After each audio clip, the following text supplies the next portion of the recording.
salve, viajeiros e seguidores do Malimapa, tudo bem? Nosso visual novo, estamos de vídeo de visual novo para essa nova temporada. Aqui já mudamos tudo. O estúdio é o mesmo. A gente mudou aqui o visual, fizemos uma carinha nova aí para começar bem 2025. E para começar bem 2025, a gente está com o visual novo, mas a gente ainda continua com a mesma parceria de sempre. CTS Viagens. Ó, CTS Viagens te leva a Portugal, hein? Quer ir para Portugal? Para conhecer Sporting Clube do Braga, ter treinamento lá de uma semana e ainda conhecer toda Portugal? Procura CTS Viagens, tá com um pacote incrível para você. O euro tá alto? Tá alto, mas aí você faz uma parcelinha lá, negocia a parcela que dá para ir. Quem planeja, viaja. Então, não perca essa oportunidade. E também queria falar aqui da Baobá Atelier, que tem produtos incríveis para você que gosta de artesanato. Então entre lá na Baobá Atelier, tá aí, ó, tá tudo aqui, ó, todos os links aqui no QR Code para você entrar lá e acompanhar, beleza? E hoje, para começar essa segunda temporada com tudo, assunto polêmico. Então dessa vez nós vamos falar de acidentes aéreos. Então trouxe o especialista, o meu amigo Felipe Tourinho, novamente aqui para falar de tudo aqui de aviação. Vamos tentar. Isso aí, Igão. Vamos da primeira vez. Primeiramente queria agradecer o convite. É uma honra estar aqui com você, né? Uma boa noite aí. Não sei se boa noite, boa tarde, bom dia, vai depender da hora que você estiver assistindo, né? Mas a todo mundo que nos assiste. E, cara, parabéns, ficou muito legal, muito bonito. Achei top demais. A gente tá sempre evoluindo, né? Muito bom, muito bom. Isso aí. E vamos falar de aviação, vamos falar de acidente, vamos falar de segurança de voo. Hoje nós vamos... Da outra vez a gente focou mais na aviação em si, na aviação, Isso, tal. Na aviação em si. Dessa vez, cara, o que tá acontecendo? Que loucura que tá acontecendo. Né, a gente tem essa percepção, né, de que muitos acidentes acontecendo aí ao longo do final do ano. A gente teve alguns acidentes, tivemos alguns acidentes aí no começo de 2025, que nos dá essa percepção aí de que a bruxa tá solta. Na aviação a gente usa esse termo, a bruxa está solta. Eu não sei o teu celular, mas toda vez que acontece alguma coisa, alguém manda pra mim. Você viu isso aí? Direto. Chega aí eu fico, grupo, caramba, eu fico até meio... Eu nem posto muito, porque tem gente que tem medo de voar. Sim. Então, a gente tem que incentivar as pessoas a viajar. Sim. Mas eu acho que a informação é muito importante, porque as pessoas precisam entender, né? Que não é assim, não é que... não é mais seguro voar, não é isso. Uma coisa é a percepção, a gente estava até conversando um pouco antes de começar a gravar, uma coisa é a nossa percepção e a mídia, que eu bato tanto, quem tem meu Instagram sabe que eu dou umas pancadinhas na mídia. A mídia tem uma parcela de culpa muito grande nisso, que assim, uma coisa é a nossa percepção, uma coisa são os fatos, né? A quantidade de passageiros que a gente transporta por dia, por ano, é uma quantidade absurda próximo dos acidentes. E aí a gente depois vai definir aí, vai mostrar a diferença do que realmente é acidente. O que pode ser considerado um acidente na aviação ou não, um acidente aéreo, né? A gente vê que tudo é muito normatizado, muito regulado e muito definido para eu chegar assim, ó, isso realmente foi um acidente ou não. Isso não foi um acidente, é um incidente, isso daí acontece. Enfim, eu acho que é papo aí pra gente poder desenrolar bastante hoje. Cara, e tem muita coisa pra desenrolar, porque aconteceu coisa nesse meio tempo, hein? Aconteceu coisa. E aí, que nem eu falei, uma coisa é a percepção, outra coisa são os fatos. E se a gente for pegar os fatos, e aí eu vou até deixar, se você quiser pegar essa informação, fala assim, onde que eu consigo essa informação, Tourinho? Onde que eu busco isso? Painel CIPAER. Primeira coisa. No site do CENIPA, e o CENIPA é o órgão hoje que é o responsável por fazer a investigação no nosso país, tá? Lá ele tem um painel CIPAER, que é a parte de, né, o sistema de investigação e prevenção de acidentes aeronáuticos. Ele vai te dizer ali o que aconteceu de acidente nos segmentos da aviação, na aviação agrícola, na aviação de instrução, na aviação regular. Ele te mostra tudo ali e a gente consegue segmentar.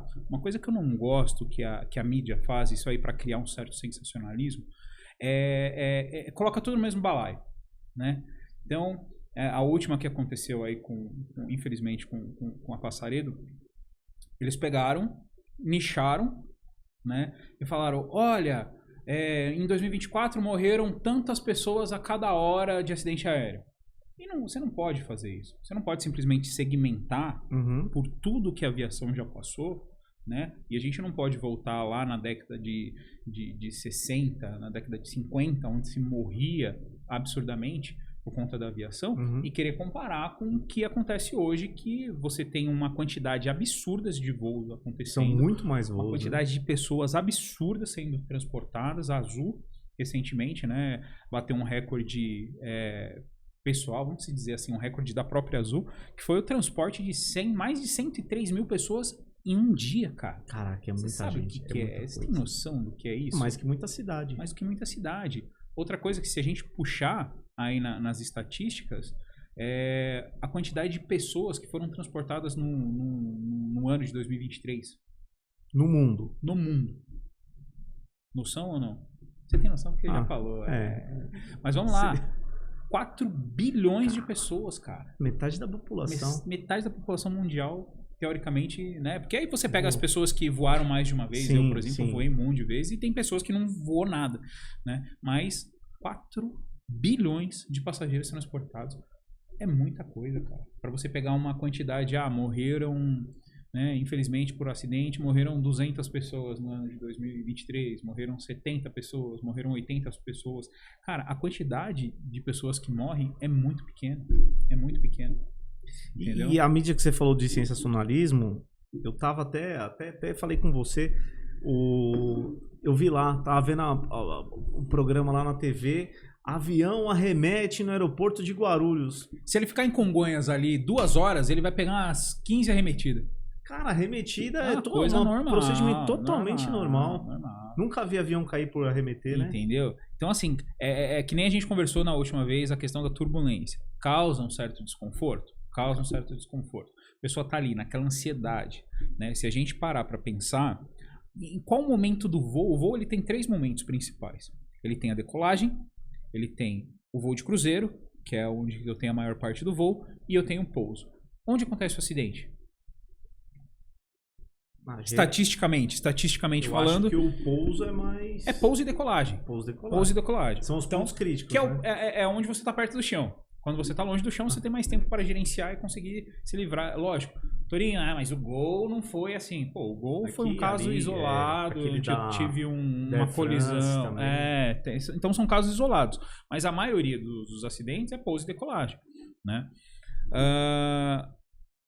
Quando você arremete, é porque você já não está numa situação normal, tá? E você precisa arremeter por algum motivo. Ou porque você aproximou de uma maneira desestabilizada, ou porque tem alguma coisa na pista. Ou, cara, é decisão do copiloto, do comandante. O comandante ele vai decidir ali se vai, né, arremeter ou não, o que é um procedimento normal. Quando a gente está tirando a carteira de piloto, né, tem um negócio que chama TGL, que é o Touch and Go Landing, que é o toque arremetida. Cara, você treina aquilo ali exaustivamente. Tocar, decola de novo. Você vem, decola. Então, é algo que é comum pro piloto. A gente costuma brincar na aviação assim, você vem pra arremeter. Se tudo der errado, você pousa. Então, assim, você vem já pensando em arremeter, ó. Puta, deu alguma coisa errada. Pô, pousa então. É o contrário. Você não pode vir com aquela, não, vou pousar. Se alguma coisa der errada, eu vou arremeter. Não, porque às vezes, arremeter, meu amigo. Às vezes é muito perigoso você forçar, né? Sim. Às vezes tem um vento lateral que... Às vezes você vê alguns voos que ele ou vem de lado, ou então ele fica... Você toma um tapa ali e aí você perigoso, vai forçar o pouso? Não, meu amigo. Arremete, se for necessário, vai para uma alternativa, que é interessante a gente falar também, muita gente não sabe.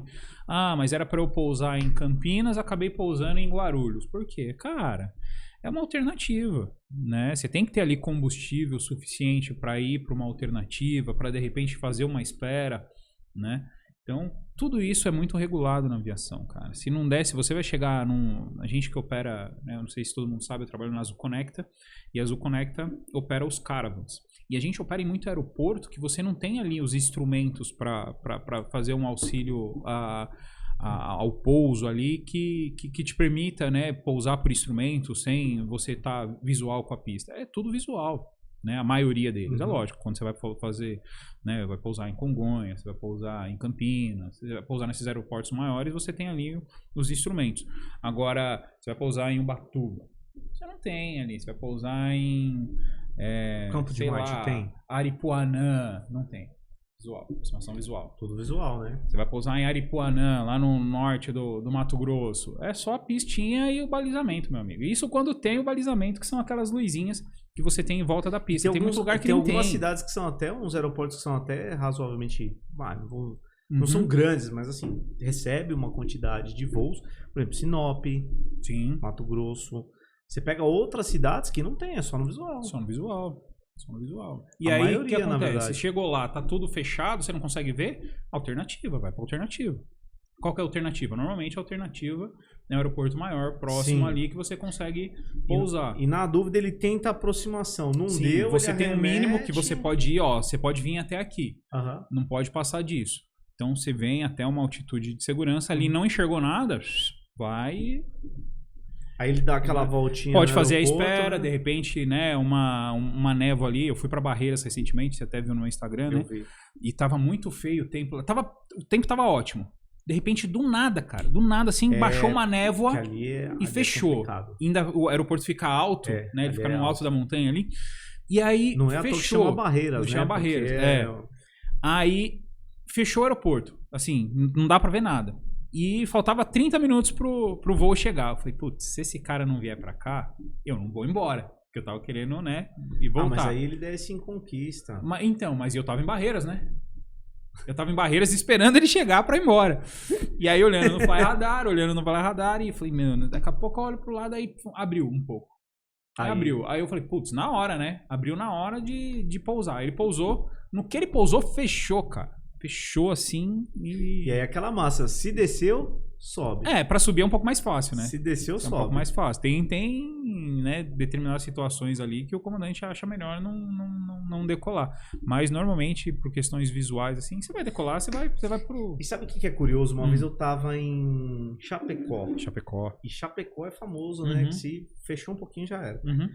E eu tava lá e tava sol. Só que eu tava dentro da sala de embarque esperando meu voo. Uhum. E tava sol. Eu falei, hoje eu vou pra casa no horário. Facinha. Aí tô vendo aqui o avião aproximando, pum, arremeteu. Eu falei, não é possível, cara. A hora que eu fui lá fora, um vento forte. Sim. Aí eu falei, puta merda, mano. E não desceu. Não desceu. E era pra eu sair 11 horas da manhã, eu saí 11 horas da noite. Olha que beleza. Porque aí arremeteu um, arremeteu outro, aí vai remanejando todo mundo. E aí a malha vira uma bagunça, né? Porque uma- aquele cara que arremeteu e foi pra outro lugar, era o avião que ia pegar você, ia te levar pra outro lugar e ia usar desse lugar pra outro. Esse aqui já cancela, aquele lado... Ih, aí vira Já um vira salseiro. nossa. Aí tem gente que vai no Instagram, os influencers, né?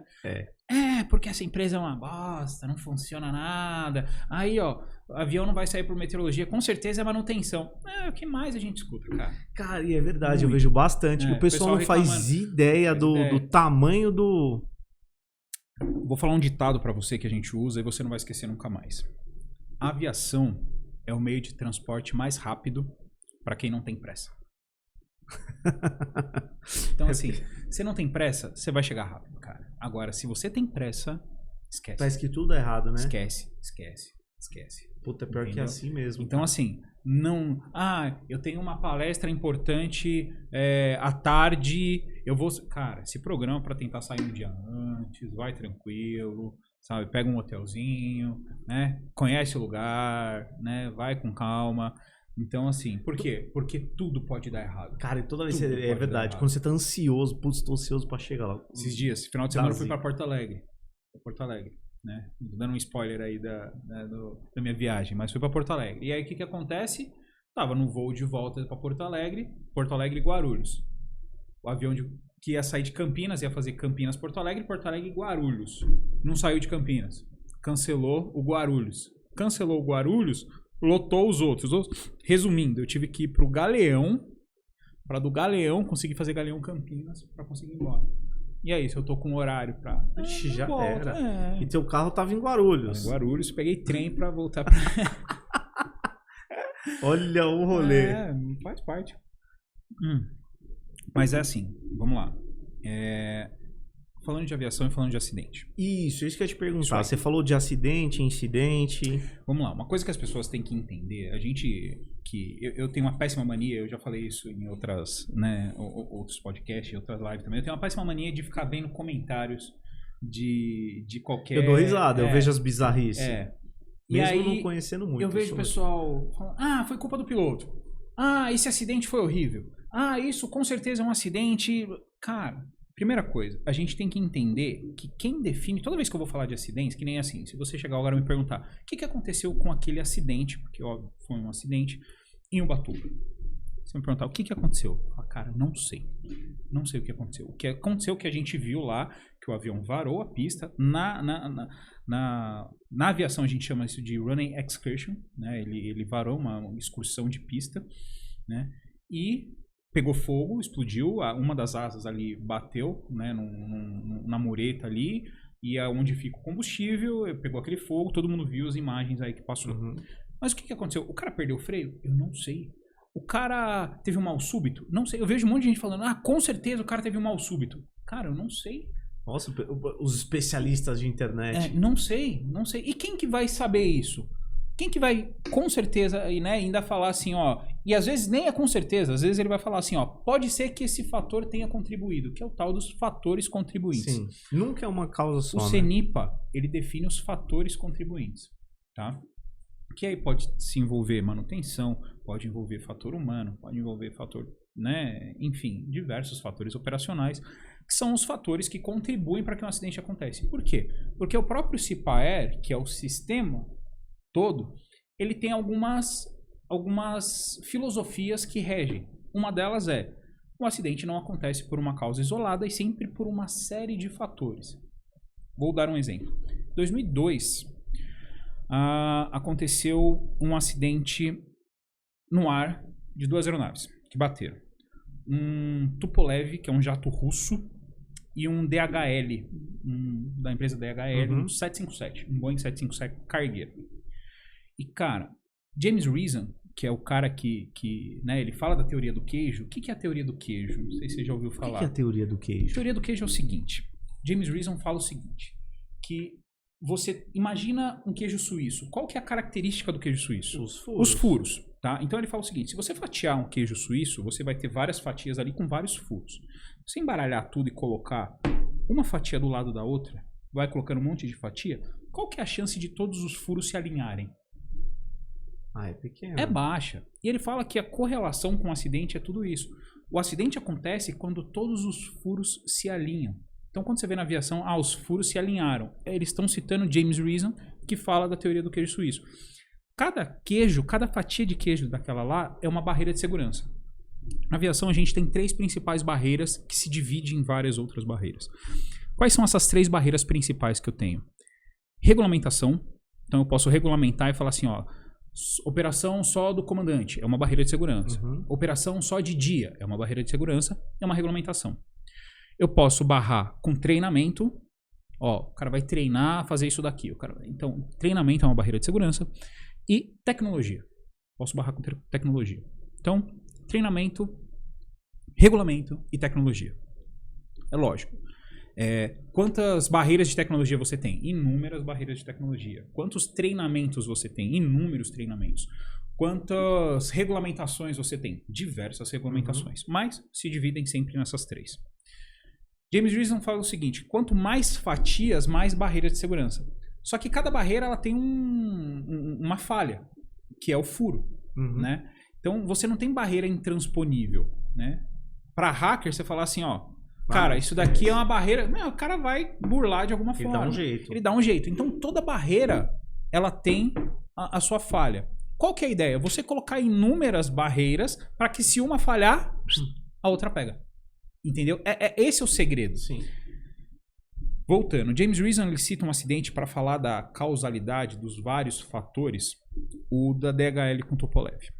O que acontece? Em 2002, a Rússia promoveu uma campanha lá e pegou os melhores alunos de cada escola lá da Rússia e tal, e falou assim, vocês ganharam uma viagem, vão conhecer Barcelona, na Espanha. Tudo pago, pode levar um acompanhante e tal, pode ir. E aí, foi lá, fretaram um jato russo, com pilotos russos, obviamente, e os pilotos eram da Força Aérea Russa. Eles tinham sido da Força Aérea Russa, estavam trabalhando para a executiva agora. Isso é uma informação importante que no final você vai ver que vai fazer sentido. O pessoal se encontrou e o motorista do ônibus estava levando eles para o aeroporto. No dia estava chovendo muito e o piloto e o motorista do ônibus levou eles para o aeroporto errado. Então já virou um dia do que eles deveriam ter ido. Então a primeira barreira, talvez se eles tivessem embarcado naquele dia mesmo, tivesse acontecido o acidente. Sim. Então, primeira barreirinha ali, já do acaso, já, mas beleza, embarcaram no outro dia. Foi o motorista. O motorista. O motorista já... No outro dia eles embarcaram. Aí o que acontece? Quando eles estavam passando em cima do espaço aéreo suíço, e cada país tem o seu espaço aéreo, domínio do país, o espaço aéreo, né? Quem deveria fazer o controle e separação daquele espaço aéreo era o controle suíço. E o Tupolev e o DHL entraram em rota de colisão.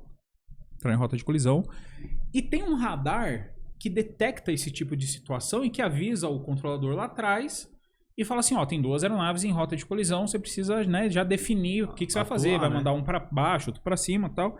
E um dia antes, aquele radar tinha sido desligado para fazer manutenção. Ia fazer manutenção de um dia. Segunda barreira. Barreirinha, mais uma aqui, caiu. E o controlador não viu. Um controlador alemão viu. O radar dele acusou e ele viu a situação. Só que ele não tem jurisdição. Ele não pode simplesmente pegar e falar o rádio e falar assim, ó, desvia vocês não. O que ele fez? Ele tentou ligar pro controle suíço. Ele pegou o telefone, não funcionou. Tem registro dele tentando ligar pro controle suíço e ele não conseguiu completar a ligação. Olha que diabólico. O James Reason fala isso. É uma combinação diabólica. É diabólico. De eventos. É um negócio muito louco. Mais uma barreira que caiu. Olha que bizarro. A tecnologia tem um negócio que chama TCAS. Barreira tecnológica, né? Porque eu falei, treinamento tecnológico. A tecnologia diz o seguinte. Faz o seguinte. O TCAS, eles se conversam, né? As 2 aeronaves.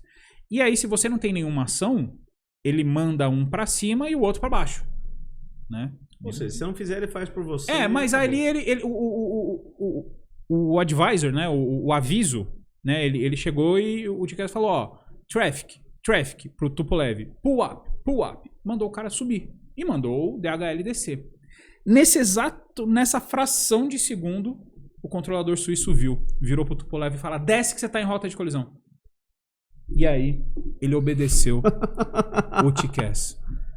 Que absurdo, né, cara? Caralho. E aí, qual que é o problema? E aí morreu todo mundo, porque o cara obedeceu. E aí, você fala assim, tá, mas e num conflito de informação? Porque o TCAS estava falando uma coisa e o controle falou outra, né? Quem que você obedece pela regulamentação? Você sabe? Não sei. Tecnologia. Porque a tecnologia... É mais difícil de errar. É a prova de... É mais difícil de errar. É o Pokayoke, né? E já tinha isso naquela época. E você fala assim, isso daí veio depois. Não, já tinha isso. Já, num conflito... Já tô pecando aqui. Porque piloto você falou russo. que o cara do piloto. Militar. Tá Obedece acostumado o quê? ordem. Obedecer a ordem. E aí ele recebeu uma ordem, desce que você tá em rota e ele obedeceu a ordem. Entendeu? Então é um dos fatores. Então, eu consigo dizer que esse acidente aconteceu por uma causa isolada? Não. Foi uma série de causas. Olha uma série. Se o motorista não tivesse errado o caminho, talvez não tivesse acontecido isso. Se o radar não tivesse sido desligado para fazer a manutenção, não teria acontecido isso. Se o controlador alemão tivesse conseguido ligar para o controlador suíço, poderia não ter acontecido isso. E se o piloto não tivesse obedecido, o controle tivesse obedecido, não teria acontecido isso. Tá vendo quantos fatores e quantos alinhamentos de furo tiveram que acontecer para o acidente acontecer? É uma coisa muito... É mais improvável acontecer do que dar certo. o contrário. Professor do ITA. Estudei no ITA, fiz a minha pós lá. E o professor Raul, um abraço pro professor Raul, coronel Raul, ele falou o seguinte, cara, sabe qual que é a probabilidade de 2 aeronaves se chocarem no ar, onde elas se chocaram lá na Serra do Cachimbo, da Gol e o Legacy? Ele falou assim, imagina uma sala grande, né, que nem lá no ITA, uma sala grande. Aí imagina, sabe aquelas bolinhas de rolimã? Aquelas bolinhas de rolimã, de metal?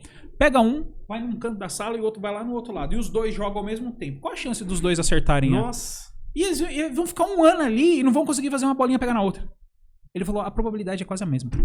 Cara, aquilo foi Nossa! E infelizmente, por causa de centímetros de winglet da asa do Embraer ali, acabou rasgando o gol, cara. É diabólico. É diabólico. Então, assim... E é muito rápido, eu não sei Muito se... rápido. Eu não sei se o pessoal já viu, mas tem uns vídeos que mostram, assim, duas aeronaves cruzando... O Legacy nem viu. Ele nem viu. Você não vê nada, de repente... Ele nem viu o avião. Pontinha...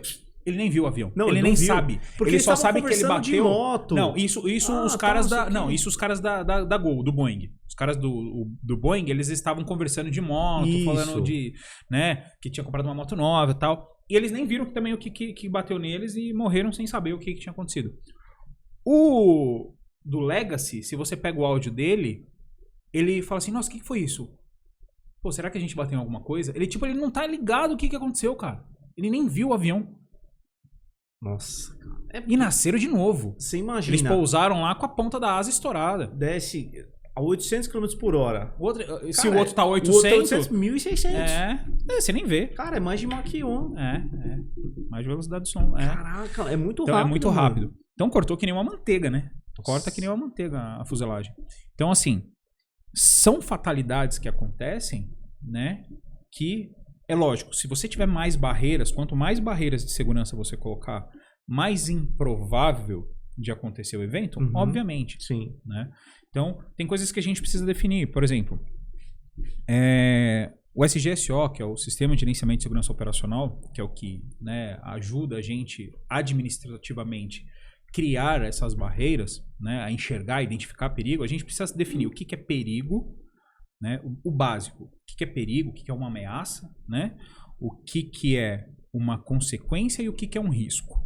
Então, assim, qual que é a diferença de perigo para risco na aviação? Muita gente confunde isso, né? Então, o que é um perigo para aviação? Então, eu costumo brincar o seguinte... Perigo é o seu Madruga. Perigo. Mais ou menos isso. Então, assim, o que é um perigo? Se a gente pegar... Vamos pegar aqui uma casca de banana, um exemplo. Pega uma casca de banana. Uma casca de banana no chão, para você, é um perigo, é um risco ou é uma consequência? Acho que é um risco. É um risco? É um risco. Qual a definição de risco para você? É algo que pode acontecer alguma coisa. Tá, isso é definição para perigo. Perigo, qual que é a definição de perigo? É tudo aquilo que tem potencial para causar um acidente. Então, uma casca de banana no chão, ela tem potencial para causar um acidente? Tem, mas não necessariamente vai acontecer. Aí que você vai entender o que é risco. Então, você está me dizendo que uma casca de banana no chão é um perigo, certo? Tá comigo. Vamos lá, para a linha de raciocínio. Uma casca de banana no canto, lá aqui o pessoal não tá vendo, mas bem no canto do estúdio, imagina que eu tenho um armário e a casca de banana embaixo do armário. Ela continua sendo um perigo? É um perigo? Ela é um perigo, ela não deixa de ser um perigo. É um perigo. Mas qual a probabilidade de alguém ir lá e tropeçar na casca? Já diminui se ela tá debaixo do armário. Tá debaixo do armário, a probabilidade diminui. Já cai então, muito. O risco é probabilidade versus severidade. Por exemplo, se eu tivesse cheio de colchonete aqui, colchão inflável, e a banana lá no chão, ela continua sendo um perigo? Sim, banana no chão, sim, é um perigo. Qual que é a probabilidade de alguém cair ali? Baixa, porque ela tá debaixo do armário. E se cair, qual que é a severidade? O cara vai morrer? Não, ele só vai cair em cima do colchão, então severidade baixa. Probabilidade baixa com severidade baixa, o risco é baixo. Perigo não me dá intensidade. O que vai me dar intensidade é o risco. Tá? E eu preciso saber o que é consequência. O que é consequência? É o cara escorregar. Quais as consequências possíveis que eu posso ter? Posso escorregar, eu posso bater a cabeça, morrer. Eu posso bater o braço e quebrar o braço. Isso são consequências. Para cada consequência dessa, eu consigo atribuir a um risco. Então vamos trazer isso para a aviação. Tá? Quem é meu aluno sabe que eu sempre dou esse exemplo. Operação no Santos Dumont. Operação no Santos Dumont. Então agora que você já sabe o que é perigo, o que é perigo é tudo aquilo que tem potencial para causar acidente. Sim. Consequência é o resultado do perigo, o que ele pode causar. E risco é a análise da consequência medida em termos de probabilidade e severidade. Ele vai me dar a quantidade de risco que eu tenho com relação àquilo ali. Operação no Santos Dumont. O que eu tenho de perigo ali? Ali você tem, do lado você tá no mar, você tem o perigo de cair no mar. Cair no mar, pista curta. Sim, a pista perigo. é curta. Tem um mar de um lado, posso cair no mar. Perigo. Que mais? Ali tem uma pista atrás. Tem os carros que passam atrás ali. Eu tenho a Rio-Niterói, que já é um obstáculo para aviação. Sim. Mas eu tenho do outro lado da outra cabeceira um outro obstáculo enorme ali. Qual que é? Que é o... Pão de açúcar. É o Pão de Açúcar. Pão de açúcar. É uma barreira enorme, uma muralha que eu tenho, que eu decolo olhando para ela. E se eu não fizer nada, eu vou explodir. É um perigo. É um perigo. Vamos lá. Como que eu meço probabilidade? Baseado em quê? Estatística. No que já aconteceu. Por exemplo, toda vez que a gente sai do estúdio aqui, cai um balde de água tem 10 pessoas aqui. O primeiro saiu, cai um balde de água na cabeça dele. Aí o segundo saiu, cai um balde de água na cabeça dele. O terceiro saiu, cai... Qual a probabilidade de você sair e cair um balde altíssima. Altíssima. Então, altíssima. A probabilidade é baseada naquilo que está acontecendo ou que já aconteceu. Até fazendo uma correlação com o que você falou. As pessoas têm muito medo de descer em Congonhas. Porque fala, putz, Congonhas pista é perigoso. Curta, que não sei curta, o que, tal. Acidente... Quantos acidentes teve em Congonhas? Qual a probabilidade? Mas aí a Quantos gente pousos entra... de decolagem teve? Cara... A gente vai entrar nisso daí também. Pô, podia ter umas 3 horas hoje pra gente conversar, Puta, né? podia. Então vamos lá. Só pra gente definir isso, porque eu acho interessantíssimo isso. Porque a gente nem entrou no... Eu tenho Pão de Açúcar. Então, qual a probabilidade de eu bater no Pão de Açúcar? Aí você vai ter que ir na história e ver. Já bateu o avião no Pão de Açúcar? Cara, que eu... Já. Década de 80 bateu um FAB ali. Explodiu. Então eu já tenho na história um caso. Então já não é uma possibilidade remota. Eu já tenho uma probabilidade ali mediana de acontecer. E se eu bater no Pão de Açúcar, qual que é a severidade? É alto. Vai explodir e morrer todo mundo. Ninguém. Então, eu tenho probabilidade média, severidade alta, cara, meu risco é alto. Sim. O que eu faço para diminuir esse risco? Tenta subir o quanto antes. 3 barreiras de segurança. Tecnologia, treinamento e regulamento. Então, regulamento foi o que você falou. Curva antes. Então, Sim. decolou, curva esquerda e sai daquele morro lá. Tá? Tecnologia, eu tenho EGPWS, eu tenho procedimento, eu tenho um monte de coisa, eu tenho um avião mais com uma performance melhor para poder decolar dali e tal, e tenho treinamento, o cara vai pro simulador e fala, cara, você vai aprender a decolar isso daí. Então, assim, eu ponho uma série de barreiras para que o evento não ocorra. Eu consigo diminuir a probabilidade? Consegue. Diminuo a probabilidade. Se eu diminuir a probabilidade, eu diminuo o risco. Diminuo o risco. Eu consigo diminuir, nesse caso, a severidade? Continua. Eu sempre brinco, eu falo, se você encapar com plástico bolha o Pão de Açúcar, né, o avião vai e diminui a severidade. Você não vai explodir quando você bater. É viável? Não é viável, obviamente. Então, nesse caso, eu não consigo diminuir a severidade. Se ele bater, vai explodir e vai morrer todo mundo. Só que eu consigo diminuir a probabilidade, que é o que normalmente a gente trabalha. A gente trabalha com a diminuição da probabilidade de alguma coisa acontecer. Tá? Esse é o segredo para você ter uma boa gestão. Você tem que identificar perigo. O SGSO basicamente é isso. É você saber identificar os perigos da sua operação e, sabendo identificar os perigos, diminuir o risco. Ou através da probabilidade, que é o mais fácil, digamos assim, de você conseguir diminuir, ou diminuindo a severidade. Consigo diminuir severidade? Consigo, normalmente com tecnologia. Por exemplo, o cinto de segurança. Ele diminui a probabilidade de você bater o carro? Não. Mas ele diminui a severidade? Diminui. Diminui. O airbag. Ele diminui a probabilidade de você bater o carro? Não. Ele diminui a severidade? Diminui. Capacete, a mesma coisa. Mesma coisa. Tá vendo? Então, assim, ou você diminui a probabilidade, ou você diminui a severidade. Tá? Muitas pessoas perguntam isso. Por que eu tenho que ter um monte de procedimento já que vai morrer todo mundo mesmo quando... Cara, não é assim. Cada evento é um evento. Por exemplo, esse de Ubatuba. Tivemos 4 sobreviventes. As 2 crianças. Provavelmente eles estavam de cinto ali. Tô aqui confabulando, mas provavelmente eles estavam de cinto. Porque com o impacto, cara, e eles terem sobrevivido ali, provavelmente eles estão de cinto. Se eles estão de cinto, eles estão diminuindo o risco? Sim. Por quê? Porque a severidade está diminuindo. Tá? Então, se não tivesse isso, se eu não tivesse esse procedimento, essa obrigatoriedade do cinto, talvez eles tivessem morrido num acidente. E até você falou de procedimento, as pessoas às vezes ficam meio... que nem o que você falou, né? Por que tem tanto procedimento? Por que a poltrona não reclina tanto? Por que naquela saída de emergência você tem que ser avisado? por que tudo isso? Vamos lá. Porque tem todo um... Lembra que eu falei? Aonde que normalmente acontecem os acidentes? Em solo. Em Próximo ao solo. Próximo ao solo. E, meu, não quer dizer que vai acontecer. Infelizmente, quando acontece um acidente de grandes proporções, explode, morre todo mundo. Mas em alguns eventos, não. Esse da Jejuer. Tiveram 2 que sobreviveram lá atrás. Cara, nossa. Com aquela explosão, com impacto. E posso te dizer, ali eu posso te dizer com certeza que eles estavam de cinto, cara. Porque senão eles tinham morrido. Entendeu? E aí você precisa ter procedimento para sair, você tem a rampa. Por que que não reclina a de emergência? Porque numa emergência, se você tá com a poltrona reclinada, você obstrui a passagem de quem tá ali. Sim. E aí? Porque a pessoa vai morrer, todo mundo fica desesperado. Aquela loucura, ninguém né? tá... Fica desesperado. Então, você tem que ter esses procedimentos, mesmo sabendo que se acontecer um acidente de grandes proporções, infelizmente, vai morrer. Qual a chance de acontecer um acidente de grandes proporções? Baixíssima. Baixíssima. Por quê? Por causa da série de procedimentos que eu tenho relacionados com a aviação. Né? Hoje a aviação ela tá ultra segura por causa de todos os procedimentos que são colocados e imputados a ela. Eu acho interessante, às vezes as pessoas me perguntam, qual avião que é mais seguro? Cara, você pega desde... Se você tiver um avião monomotor e você cumprir com todos os procedimentos, se você trabalhar com segurança, se você trabalhar com treinamento, tecnologia e regulamento de forma correta, a chance de você ter um acidente, ela diminui. Ela é impossível? Não.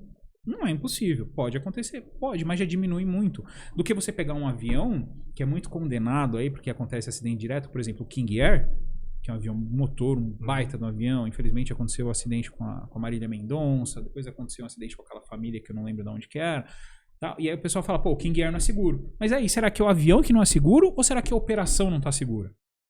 Entendeu? O cara o Paul Walker morreu numa Porsche, puta carro, tem uma puta segurança, mas cara... E aí? Tem coisa que não tem como. Vai depender da operação. Quem tá por trás da operação? Quem que tá ali fazendo essa matriz de risco e avaliando se pode ou não pode operar de determinado aeroporto, se pode ou não pode pousar de determinado jeito, qual que é o procedimento correto para isso, qual que é o procedimento correto para aquilo.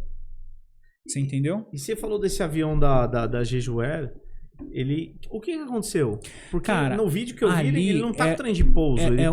Eu já assisti o vídeo algumas vezes, eu já vi alguns comentários, né? Primeiro que assim, o que a gente tá fazendo aqui é especulando. Sim, eu vou falar o que eu vi, tá? Ele aproxima em uma das cabeceiras. E assim, uma coisa que é legal falar é o seguinte: eu tenho 2 cabeceiras. O que define eu pousar em uma cabeceira ou em outra? Não é o vento? É o vento. E eu sempre pouso e decolo contra o vento. Então, se o vento tá vindo daqui, eu vou pousar nessa cabeceira aqui. Se o vento tá vindo daqui, eu vou pousar nessa cabeceira, tá? Então, isso é regra. Por razões óbvias, porque ajuda a frear, né? Então, mas porque ajuda na sustentação também. Porque o que faz... Putz, cara, eu queria muito ter umas 2 horas pra ficar aqui conversando com você. O que faz o avião voar? Isso daí, né, se você puxar no mundo de Bickman, ele já explicava como que o avião... por que o avião voa. Aí você fala assim, o avião voa por causa do motor. Não, porque planador voa e não tem motor. Alguns, né? Tem planador que tem. É por causa do formato aerodinâmico da asa.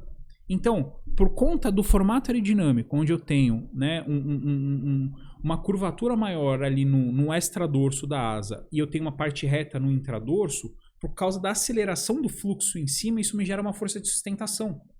É a diferença de potencial? Então, cara, isso aí ela traz. Só que assim, eu preciso entender isso o seguinte. Por quê? Porque a hora que eu aproximo com uma determinada velocidade, aquele vento que tá contra mim, além de me ajudar a frear, ele tá me dando mais sustentação também para eu manter uma velocidade mais baixa. Porque se eu tô com o vento de cauda, ele tá me empurrando para frente, eu tô ganhando velocidade. Você entendeu? Com menos sustentação. E aí entra o dispositivo hipersustentador, enfim. Tudo isso é pensado. Então, o que vai determinar eu pousar em determinada cabeceira vai ser o vento. O da Jejuer, quando ele aproxima para a cabeceira, tem alguns vídeos que mostra ele dando um pipoco no motor. E aí a torre reporta pássaro para ele. Então, ele já perde um dos motores ali, tá? Só que o que acontece? Ele vem e ele arremete. Ele arremete. E eu não sei por que ele arremete. Ele arremete. Quando ele arremete, se não me engano, ele perde outro motor. Ele pega pássaro de novo.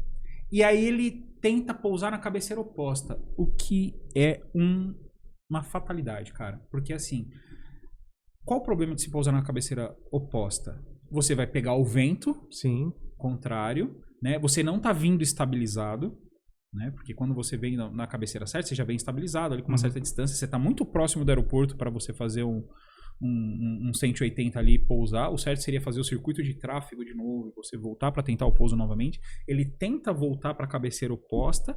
Aí não sabemos o porquê. Ele já estava sem o trem de pouso, né? Não sabemos se deu uma falha hidráulica. Não sei o porquê que ele está sem o trem de pouso.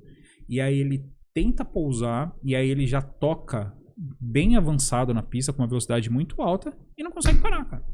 Então, assim, acontece aquilo que eu falei, a série de fatores que eu não sei se é considerado erro, porque ainda não saiu o relatório, mas é assim, não sei por que ele tomou a decisão de querer pousar na cabeceira oposta.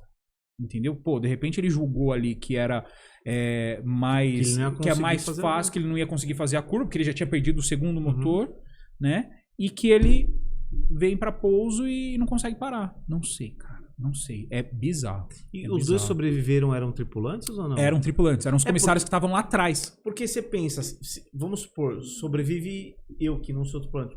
Pô, todo aquele procedimento, abrir porta... Não, você não faz. Até eu conseguir no fazer, máximo já você vai era. conseguir chegar na porta de emergência se conseguir chegar, porque ela já estava toda pegando fogo, né? Foram os dois tripulantes que estavam lá na cauda. A hora que você falou sobre o V12, eu falei, cara, só posso ser tripulante, porque até conseguir abrir, fazer todo... Por incrível que pareça, cara, e sobreviveram, olha. Cara, milagre. Então, assim, você pega o próprio acidente da Chapecoense ali, a falta de combustível, né? Por quê? Por causa de uma falha de regulamentação, que o cara ali não cumpriu com os mínimos requeridos. Também é um absurdo, cara. Então, assim, se a gente for falar, a gente precisa aqui de muito tempo, mas a gente precisa entender. Eu digo que esse cara da Chapecoense, ele jogou com a vida, porque Sim. Porque se ele reporta tá sem combustível, ele ia sofrer consequência. Mas é o certo a se fazer, cara, porque se ele reporta que ele tá sem combustível, eles dão prioridade pra ele e o cara vem pra pouso. Mas ele jogou com a vida dele. Sim, ele trocou a vida dele pelo... Loucura, velho. Loucura. Então, assim, são um tipo de situações que acontecem. E assim, é engraçado porque o CENIPA, se ele percebe que houve uma violação, que nem falta de combustível, ou se o cara tá com um exame médico vencido, ele para a investigação. Que não é considerado acidente. Por quê? Porque, cara, o cara, ele burlou. Foi uma negligência. Ele burlou. É que nem, eu costumo dizer, até pra, aí entrando um pouco na esfera de safety e security. Qual que é o maior acidente da história em número de mortos? Você sabe ou não? Foi um acidente da Panam com da KLM em Tenerife. Tenerife, parabéns. É isso aí. 2747 bateram em solo. Nossa, foi uma cagada. Mais de 500 pessoas morreram. 500 e tralalá pessoas morreram.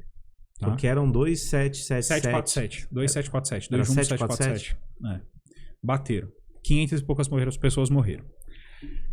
No Brasil, qual é o maior acidente em número de mortos? Acho que foi um da VASP. Não. Em 82? Foi não? Então não sei. 2007, 354. Quantos morreram? O da Gol? Não, o da TAM. Em Congonhas. Foi o da TAM em Congonhas. Quantos morreram? 199. 199. 199 pessoas. Aí eu te pergunto, tinha 199 pessoas dentro do avião? Putz, não sei, boa pergunta. Não tinha. Não tinha, nem cabe 199 no 20. Porque teve gente em solo. Teve algumas pessoas que estavam no prédio que morreram e entra na contabilidade de mortos por acidente aéreo. Criado tudo isso, eu te pergunto, quantos morreram no World Trade Center? Cara, boa pergunta. Tá aí, você sabe ou não? Sei. Mais de 3 mil pessoas. Ai, gente pra caramba. Aí eu te pergunto, por que não é considerado o maior acidente em número de pessoas mortas? E por que é considerado Tenerife, sendo que as pessoas que estavam no prédio são consideradas as pessoas que também dentro do acidente? Porque foi um atentado. Porque não foi um acidente, foi um atentado. E aí a gente entra nessa diferença. Qual que é a tradução, você que é um cara bom do inglês? O que significa safety? Seguro. Segurança. Safe, seguro, safety, Aham. segurança. E security. Segurança. Segurança. O inglês ele tem duas palavras diferentes para coisas diferentes. No português a gente não tem. No português é tudo segurança. Só que safety é a segurança, vamos dizer assim, operacional. É o que envolve bird strike, é o que envolve o treinamento dos pilotos, é performance de aeronave, buraco na pista. Tudo isso é safety, voltado para o safety. O que é security? É a segurança contra atos ilícitos. Quando você passa no raio-x no aeroporto, você fez um procedimento de segurança, certo? Que segurança é essa? Security. Porque é contra atos ilícitos. É para você não entrar armado, para você não entrar com uma faca, para você não sequestrar Você o tá avião. com água. Entendeu? É que não é... A água você sabe por que é, né?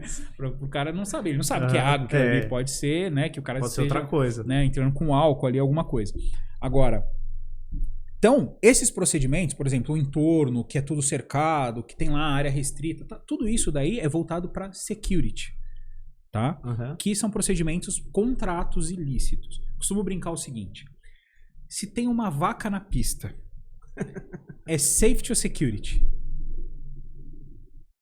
É safety. Problema de safety porque é operacional. Se ela tiver armada, security. Entendeu? Então, assim, a gente tem que saber diferenciar... Imaginei a vaca armada. A gente tem que saber diferenciar o que é procedimento de segurança contra atos ilícitos, a gente tem que saber diferenciar o que é segurança de voo. A gente tem que saber diferenciar o que é um acidente aeronáutico, o que é um acidente de trabalho. A gente precisa saber diferenciar o que é aviação regular comercial, e a gente precisa saber diferenciar o que é aviação geral 91, aviação rural, agrícola, enfim. Cara, e as pessoas colocam isso no mesmo balaio. E não é assim. Infelizmente, hoje, pela falta de regulamentação, e você lembra que eu falei que a segurança não é só a aeronave em si, e sim todos os procedimentos de manutenção, procedimentos operacionais e tal, que estão envolvidos nisso. Infelizmente, a aviação que é regulada hoje pelo RBAC 91, ela é muito mais defasada do que a 121, que é Latam, Gol, Azul, American Airlines, entendeu? Essa aviação ela é muito mais regulada do que esse outro tipo de aviação, entendeu? E as pessoas precisam entender isso. Hoje as pessoas, elas voam do quê? De aviação 121. Tá? A não ser que você pegue carona num avião agrícola, né?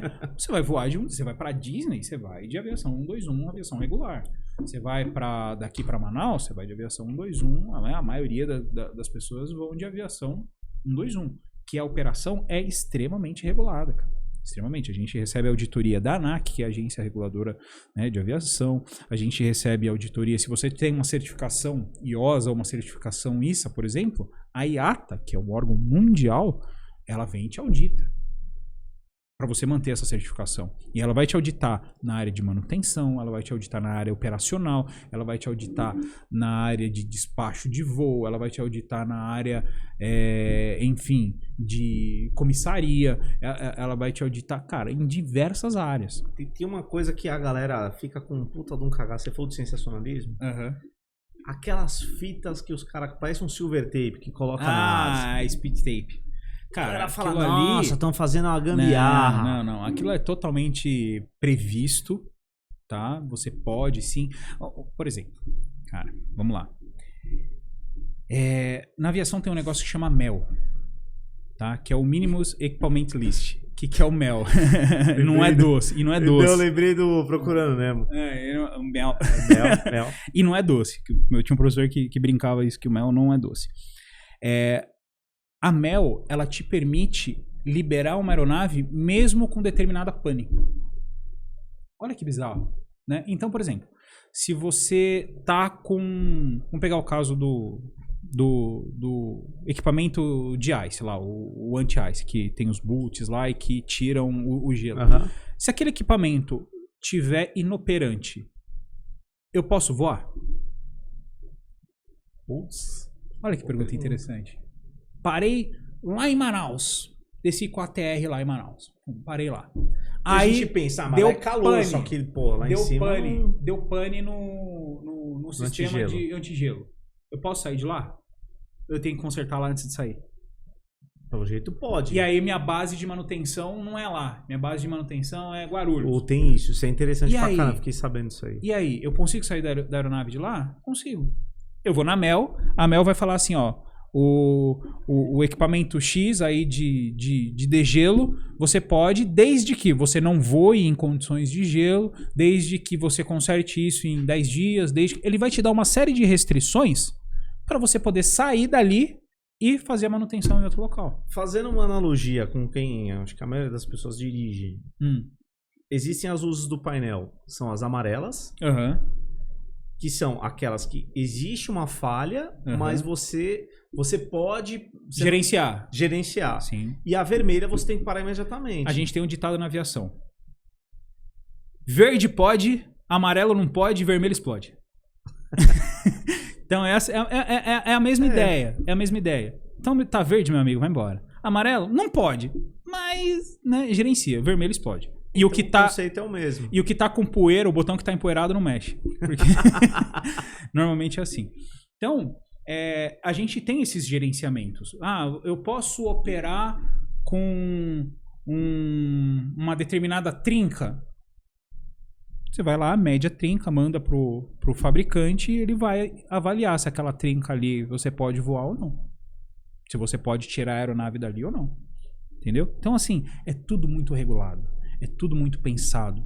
É o tempo todo o meu comandante entrando em contato com o troubleshooting da empresa, falando assim, cara, eu tô com uma pane assim, assim, assado. Ele, só um minuto. Comandante, pode liberar a Mel aí, porque a Mel diz que você pode voar desde que você voe, vou chutar aqui, tá? Só em espaço aéreo não habitado e que você não passe de 5.000 pés.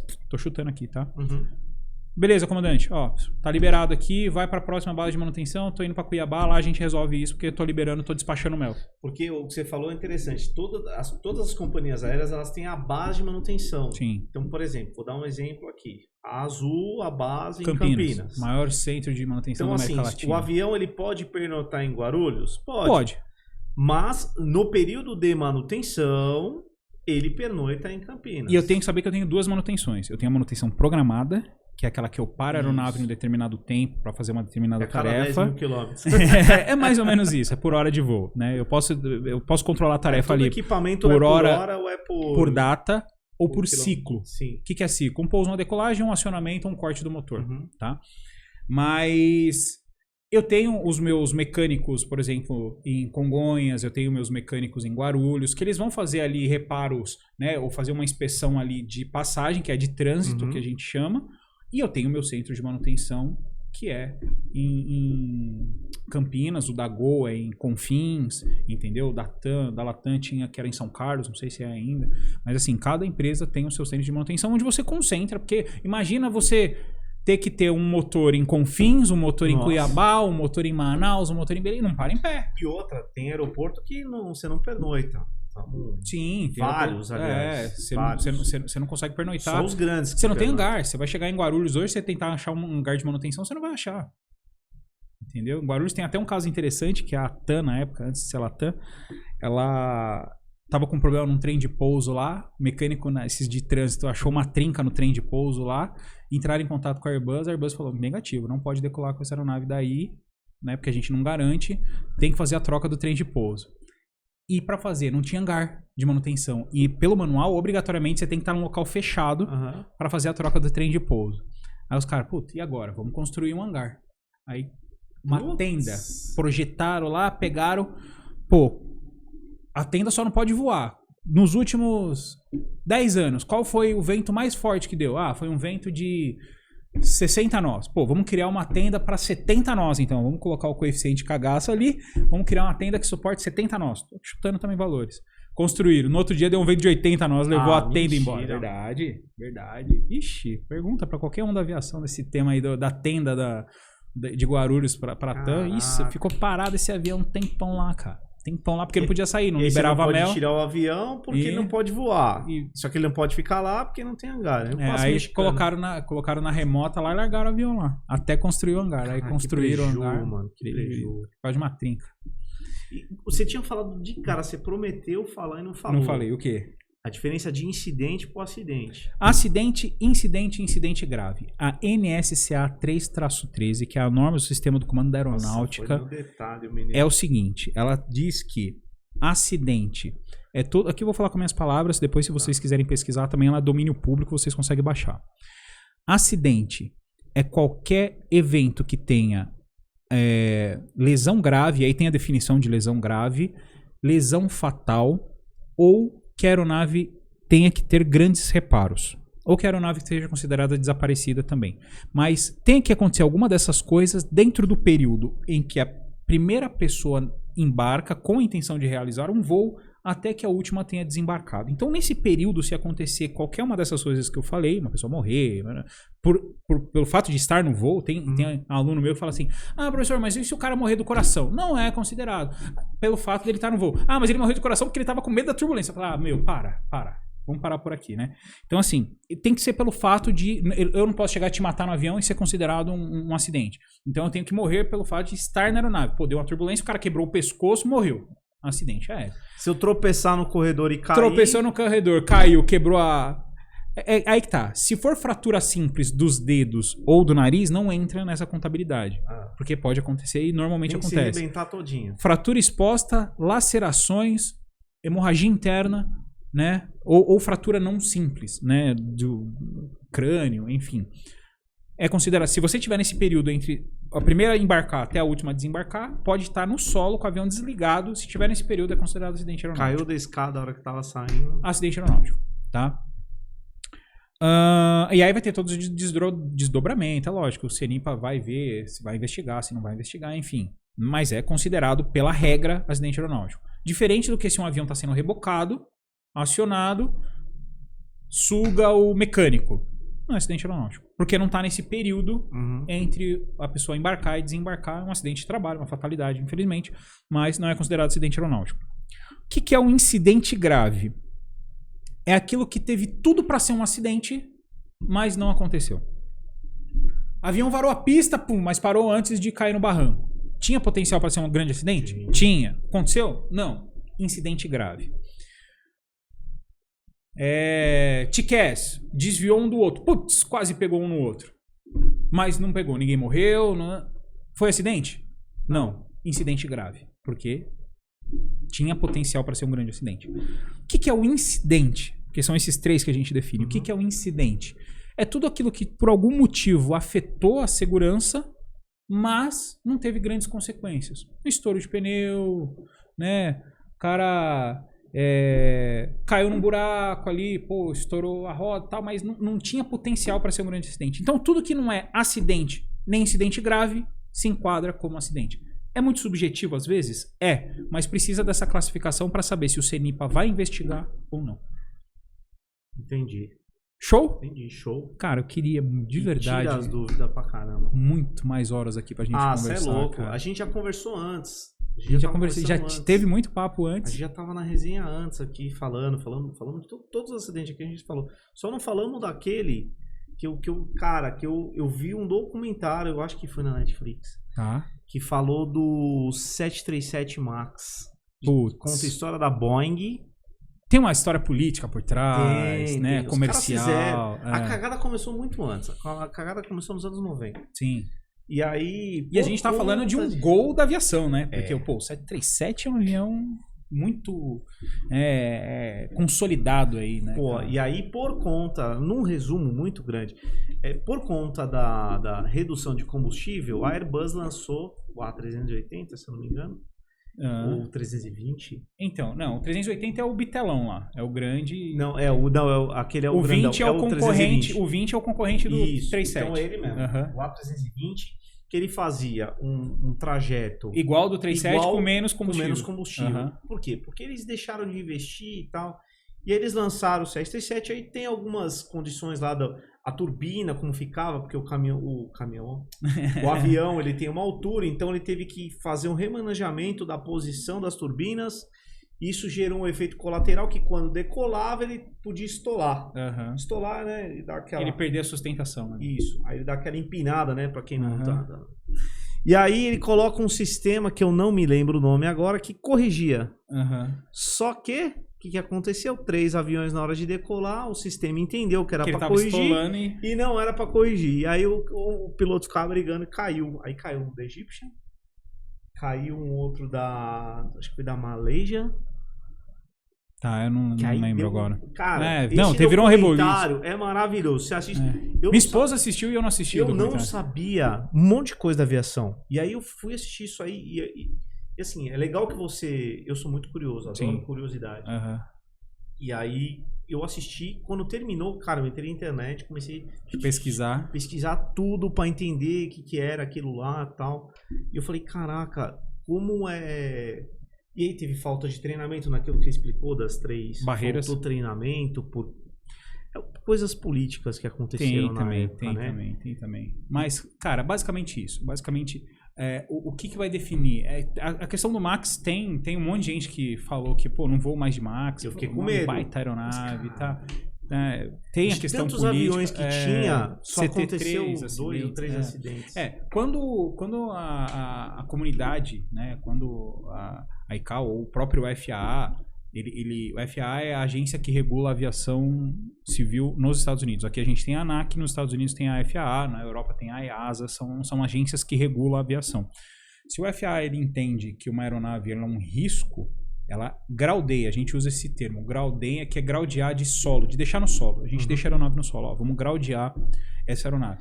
Tanto é que isso acontece. Teve Graudeou, a Gol teve um baita de um prejuízo por causa disso. Tem imagem aérea assim de vários parados. Aquilo ali é o graudear. Chama graudear. Caralho, é assustador. Vou até ver aqui, ó. É o 737 Max, né? Era o Max 8, né? Porque é o 737-800. Se não me engano. Aqui não tá entrando. Mas, cara, assistam. Não, é muito bom. Maravilhoso. A Netflix tem uns documentários interessantíssimos. Tem um que fala daquele do Malaysia que sumiu. Tem o da Malaysia. Que aí ele explica as teorias, né? Aí vem vários caras. E é bizarro, né? Nunca achar um avião daquele tamanho, né, cara? A gente pode vir um dia aqui só pra falar de avião que desapareceu. Tem um monte, cara. Por incrível que pareça, aqui nunca achou. Teve um brasileiro, inclusive. Sério? Um avião brasileiro. Não lembro agora se da VASP ou da Varig, que sumiu. Simplesmente sumiu e nunca ninguém achou, cara. Inclusive, a gente comentou aqui do maior acidente aéreo, que foi aquele da KLM Tenerife. No Tenerife. Eles estavam em Tenerife porque teve um problema climático. Que eles foram alternar pra lá e Tenerife não tinha estrutura pra receber todo mundo. E de repente chegou um monte de avião. Um monte. E era tudo avião, aqueles jumbo, né? O 747. Que era o jumbo, que era bitelo e o 2 andares e tal. E aí, por conta de um erro de comunicação, uma falha de comunicação, mais o horário... O cara ia regulamentar, a tripulação do KLM ia regulamentar. Juntou tudo isso. Uma série de fatores. Teoria do queijo suíço, aprendeu mais uma agora. E aí, pra quem não sabe, se vocês forem pesquisar, um tava taxiando e um tava de motor cheio pra decolar. Então, tanto é que ele tenta decolar antes. Ele tenta e ele bate meio que levantando. Assim. Então bateu de lado, Esse é um acidente legal que tem nos desastres aéreos, no Mayday. E aquele que eu citei do DHL com Tupolev, tem um desfecho diabólico, vamos dizer assim. O controlador foi preso. Ele ficou preso. Quando ele saiu, o pai de uma das crianças matou ele na porta da casa dele. A facada. Caraca! O cara saiu da prisão e o pai foi lá e matou. Puta, uma fatalidade, mano. Colocou a culpa nele. Então, tem esse acidente também nos desastres aéreos. Tem ele explicando tudo, cada evento que aconteceu. Eu dei uma resumida aqui, mas foi bem trágico. Bom, queria agradecer mais uma vez. Cara, a gente podia ficar umas 2 horas fácil aqui. Fácil. Ó, eu tô pensando em fazer um especial desses negócios aí. Vamos. É um assunto pegar uns cortes amplo. É legal, né? Pegar uns cortezinhos legal. Porque tem... Apesar da gente estar falando de um assunto que é tenso, é triste, acidente... Sim.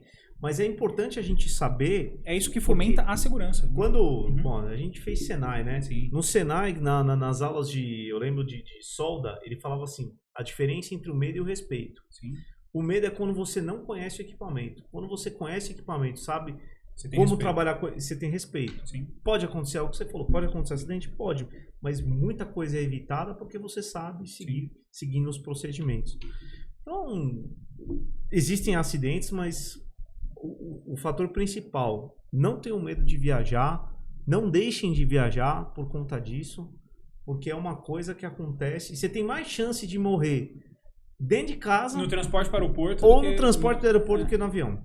Deixa eu deixar meu Instagram. pro Opa, pessoal, porque deixa aí, já lá faz o eu merchan faço- do Qual seu deles? do canal.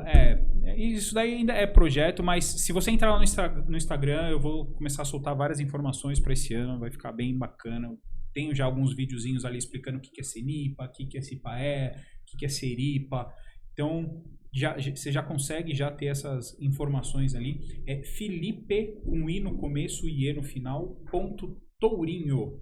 Então, lá no Instagram, já tem lá algumas informaçõezinhas para vocês já conseguirem e aí receber informação. Acho que Para todo mundo que achou que fosse apelido, né? não, Tourinho é né? sobrenome. Sobrenome. Na aviação, quando a eu gente te chama conheci- a gente chama de nome de pista. Como tem o nome de guerra, a gente chama de nome de pista. Meu nome de pista é Tourinho. Tourinho. Eu queria agradecer vocês. Deixa nos comentários aí o que vocês acham, perguntas, que aí a gente traz ele de novo aqui, que é o nosso especialista de voo. Sigam a gente no Instagram, no Quai, no TikTok. Cara, e acompanha aí, a gente tá agora com tudo novo, né? A gente fez tudo Muito novo. legal, parabéns. E vamos continuar aí trazendo bastante informação. Então a gente traz informação de viagem, mas também traz curiosidades. Quem me conhece sabe que eu adoro curiosidades. Então a gente vem trazer um pouco de curiosidade e informação para vocês. Beleza? Valeu, pessoal. Até a próxima. Fui!